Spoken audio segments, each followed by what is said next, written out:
Hello friends, আজকে আমরা কাতলা মাছের ঝোল রান্না করব। প্রথমে কাতলা মাছটাকে হলুদ নুন দিয়ে ভালো করে হাত দিয়ে মেখে নিতে হবে। তারপর গ্যাসে কড়াই বসিয়ে তার মধ্যে সর্ষের তেল দিয়ে ভালো করে তেলটাকে গরম করতে হবে। এরপর তেলটাকে মাছগুলো ছেড়ে দিতে হবে। মাছগুলোকে ভালো করে ভেজে নিতে হবে। ভালো করে ভাজার পর ভালো করে চারদিকে মাছটাকে ভেজে নিতে হবে।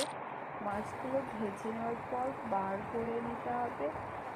বার করে আলাদা করে রেখে এরপরে আমরা পেঁয়াজ, রসুন, আদা, কাঁচা লঙ্কা, টমেটো, আলু সবগুলো কেটে নিতে হবে ভালো করে, যার যত পরিমাণ লাগবে তত পরিমাণ। তারপর তেলের মধ্যে একটা তেজপাতা দিয়ে যত পরিমাণ আলু দরকার তত পরিমাণ দিয়ে ভেজে নিতে হবে। আর একদিকে মিক্সচার জারের মধ্যে আদা, রসুন, কাঁচা লঙ্কা, পেঁয়াজ, টমেটো সব দিয়ে ভালো করে তাকে ভালো করে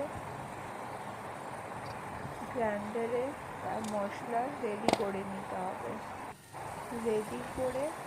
মশলা রেডি করে কড়াইতে একটু পেঁয়াজ কুচি দিয়ে তাকে ফ্রাই করে নিতে হবে ভালো করে।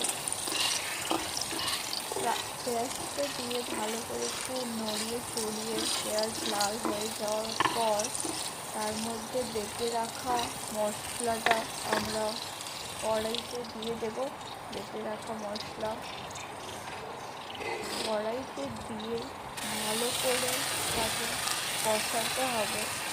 এরপর কড়াইয়ের মধ্যে আমরা কিছু কুচি টমেটো দিয়ে দেবো। তারপর এর মধ্যে এক এক করে সব মশলাগুলো দিয়ে দেবো, যেমন জিরা, ধনে গুঁড়ো, শুকনো লঙ্কা গুঁড়ো, গরম মশলা, হলুদ, নুন স্বাদ পরিমাণ নুন, যে যতটা নুন খেতে পছন্দ করে আর কি ততটা দিয়ে দিতে হবে।